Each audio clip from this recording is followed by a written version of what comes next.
Supposez que nous extrayons du Nouveau Testament certaines injonctions, et que, parce que ce sont des injonctions, nous les mettions en avant pour leur donner force de loi.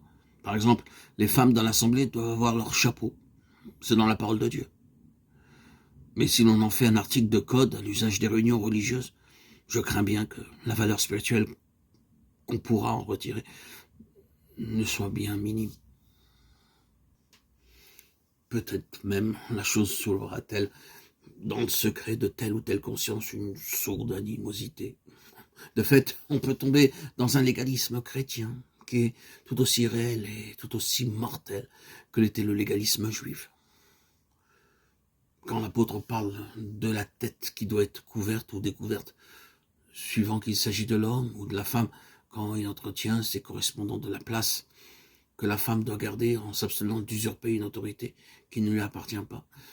Si vous prenez toutes ces choses comme de froides stipulations qui doivent être mises en pratique, vous n'aboutirez qu'à un système formaliste qui ne pourra que végéter et ne portera que des fruits étiolés. La dignité de l'onction en sera certainement absente. Ce sera toujours tu dois ou tu ne dois pas. En appliquant cette méthode, on ne peut que tomber dans la rigidité du catholicisme. Et tout se ramènera de nouveau à une question de sacerdoce et de domination humaine. Il faut chercher plus profond et découvrir le principe spirituel qui est à l'arrière-plan de ces choses. En effet, derrière une femme qui porte un chapeau dans une assemblée, il y a un principe spirituel, un des principes les plus glorieux, capable de changer l'aspect des choses du tout au tout, et de mettre dans le cœur de la femme la plus rebelle, à des stipulations légales, un profond sentiment de joie, à la pensée de devoir porter un chapeau. Quel est donc ce principe ? Christ nous est présenté comme le chef de l'Église qui est son corps. De ce fait, lui est sujet. Et ce qu'il peut y avoir de bon ou de bien dans quoi que ce soit ou dans qui que ce soit n'est bon ou n'est bien qu'en raison de cette sujétion à Christ. Il ne saurait y avoir de profit pour personne à s'affranchir de cette sujétion. C'est la source de toute grâce, c'est le chemin de toute bénédiction.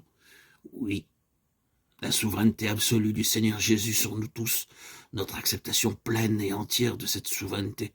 Voilà le chemin de la bénédiction. Il est le chef de l'homme. Christ est le chef de tout homme.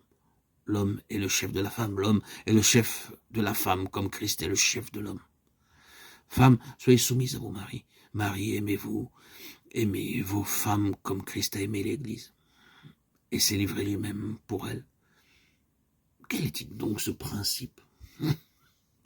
En prenant garde de ne pas usurper une autorité qui appartient à l'homme, de ne pas assumer la fonction d'enseigner, c'est-à-dire en un mot, en veillant à ne pas renverser les rôles, en s'arrogeant sur l'homme une position de souveraineté. La femme contribue à la défense et à la sauvegarde d'un principe céleste. C'est aux sœurs dans l'assemblée qui dévolue l'honneur, un signe de représenter ce principe céleste, que la sujétion à Christ est la seule et unique source de toute grâce et de toute bénédiction. Ce principe est illustré dans l'assemblée par la place qu'il est donné à la femme de prendre. Ce rôle-là les élève en réalité au point de faire d'elles des représentations personnelles du principe de la soumission de l'Église à son chef. Il y a un ordre de choses célestes, et c'est cet ordre de choses qui doit se manifester ici-bas par des illustrations pratiques. C'est pour cela que le Seigneur nous a donné ces différents moyens qui nous permettent d'exprimer au milieu de nous des réalités d'ordre divin. Ce n'est pas une question de loi ou de valeur comparative de l'homme et de la femme. C'est simplement un chemin que Dieu nous ouvre, dans lequel, si nous y entrons, la bénédiction sera plus complète.